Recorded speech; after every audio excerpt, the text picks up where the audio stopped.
After being bulldozed and cleared on Friday, the area looks much better, but cleanup continued Wednesday morning. The Sheriff's Department also got some help from the Palmetto Prep football team. Strong winds and heavy rain brought reports of downed trees as well as sporadic flooding across the area, but for the most part, the Midlands missed the brunt of the storm that hit the Palmetto State's coast. Reporting in West Columbia, Alex Tejada, ABC Columbia News. After the House and Senate failed to agree on one bill, a conference committee made up of 3 senators and 3 representatives was tasked with coming up with a compromise. And of course, no trip to the state fair is complete without trying some of your favorite fair foods. My personal favorite, the freshly squeezed lemonade. Reporting at the State Fair, Alex Tejada, ABC Columbia News. Columbia's Walk to End Alzheimer's begins here at Segra Park. Registration is Saturday morning at 9 o'clock. Alex Tejada, ABC Columbia News. The hit-and-run accident that took Rodney's life happened here on Bluff Road near Interstate 77. While it's been more than 12 years without any answers, Rodney's family, as well as law enforcement, believe the truth is still out there. Shopping malls are just one area in town where the signs will be going up, reminding you to hide your belongings, lock your car, and take your keys with you. However, this is not the only place in Orangeburg County where law enforcement is seeing vehicle break-ins and thefts. And state agencies say that those events from last year have helped them better prepare for this year. As you can tell behind me, the South Carolina Department of Transportation has plenty of salt for the roadways in the event of a winter storm. CAE is working to streamline the check-in process so it's easier for passengers to get to the airport. And there are also other things you can do to speed up the process. We process mail for South Carolina, Myrtle Beach area, the Midlands. We take very seriously the sanctity of the mail and making sure that we get every package home on time. So what does it take for the more than 700 employees at the Columbia Processing and Distribution Center? Well, what it takes is hardworking and dedicated employees of the United States Postal Service that come to work every day. It's our busiest time of year. With almost double the load, this processing center hires 150 seasonal workers to help get everyone's presents at their house by Christmas. You know, everybody wants their Christmas present. Everybody wants their grandkids to get their Christmas gift, and so do I. And it's important to us to be successful. We do things like we start up our operations earlier than we do at a normal time of year. We're going to process probably 100 to 115,000 packages tonight. And millions over the course of the entire holiday season. Each package makes a journey through the building. Our incoming packages come in on our incoming dock.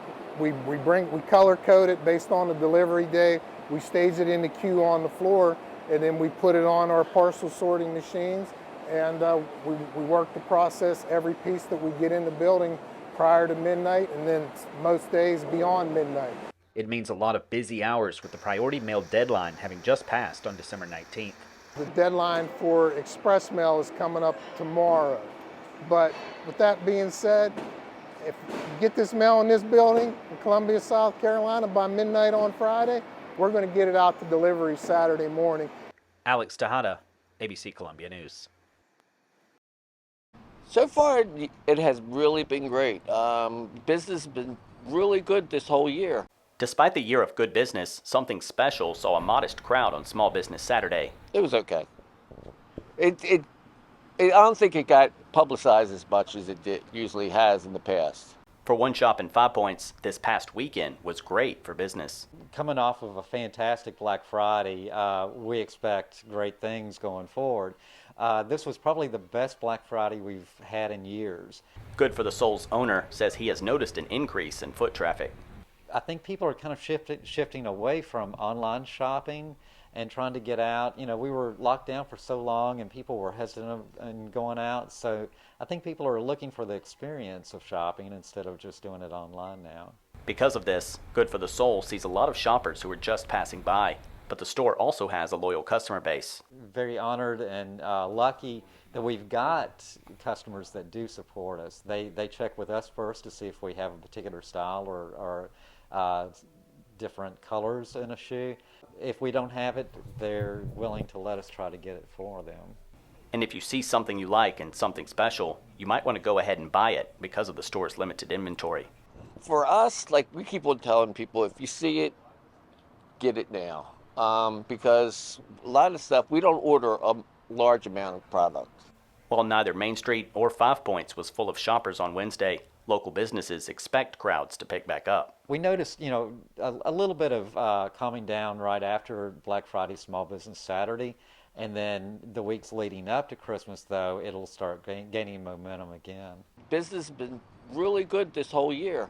So we can't really complain too much.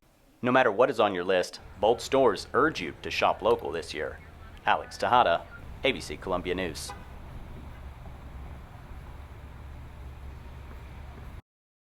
Rodney was just a different kind of person, and he would help anybody. One of the last times Annie Williams saw her son Rodney was before he went to help a friend move in Columbia. She remembers getting a knock on the door back in April of 2010 that would change her life. I went to the door and I saw the coroner, whom I knew, and the highway patrol, and I knew it wasn't good when I saw the two of them. They brought the news that Rodney Williams had been struck and killed by a vehicle in a hit-and-run accident. He was only 32 years old. I was just devastated. I was devastated because Rodney was the youngest of 3 sons. Since Rodney's death, his family has become close to members of law enforcement who they say have been there for them after the tragedy. They treat us as human beings, and understanding that the loss is far greater than words.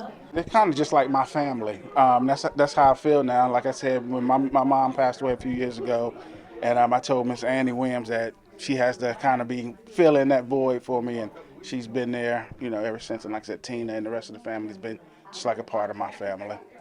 The hit-and-run accident that took Rodney's life happened here on Bluff Road near Interstate 77. While it's been more than 12 years without any answers, Rodney's family, as well as law enforcement, believe the truth is still out there.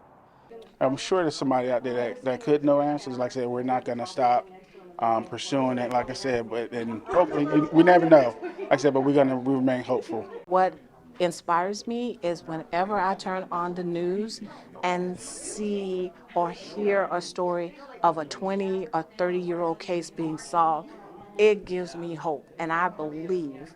Thursday, Rodney's family members presented Jones and others in law enforcement with tokens of appreciation. Also, since Rodney's death, a scholarship for high school graduates has been created and awarded in his honor. Reporting in Orangeburg, Alex Tejada, ABC Columbia News. Our momentum is real. You look out here, this movement is real. People are ready for change. If you like what Washington has been doing, what the Democrats in Washington have been doing, then maybe you ought to vote for the other guy, because that's the team that he's on. But I like our South Carolina team. We don't do Washington in South Carolina. We do things the right way here, and it pays for everybody in our state. Joe Cunningham spoke to students at the University of South Carolina Thursday afternoon. He promotes ideas such as legalizing marijuana and sports betting, as well as eliminating the state income tax. I think that Governor McMaster's out of touch, and that's what happens when politicians stay in office for nearly half a century. They become out of touch. Former Congressman Joe Cunningham and opponent, current Governor Henry McMaster, do not see eye to eye on many issues, including the economy. The finest manufacturers in the world have found a great home here in South Carolina, and it's because of our great people, and they will keep on coming. But what about growing the businesses right here in South Carolina? The small to medium-sized businesses? The two also disagree on everything from how many debates should be held to what the future of the state looks like for those looking for their first job. These folks, they're going to be leaving our state and growing their families elsewhere because the opportunities don't exist right here. So if the governor would like to show up and stop being chicken about coming to debates with us, he's refusing to debate us until after voting begins. Mr. Cunningham allowed Senator McLeod, Mia McLeod, who was a great candidate, only one debate. She had to force him into that one. So if that's good enough for him, it's good enough, ought to be good enough for him now. The candidates also disagree on the Fetal Heartbeat Act and abortion bans, which have been challenged this week in the state Supreme Court. I stand against full government control over women's bodies. Now, Governor McMaster wants to strip that freedom away from women, and I stand with women on this issue. Registered South Carolina voters can vote early starting Monday. I just urge everybody to get out and vote. Alex Tejada, ABC Columbia News.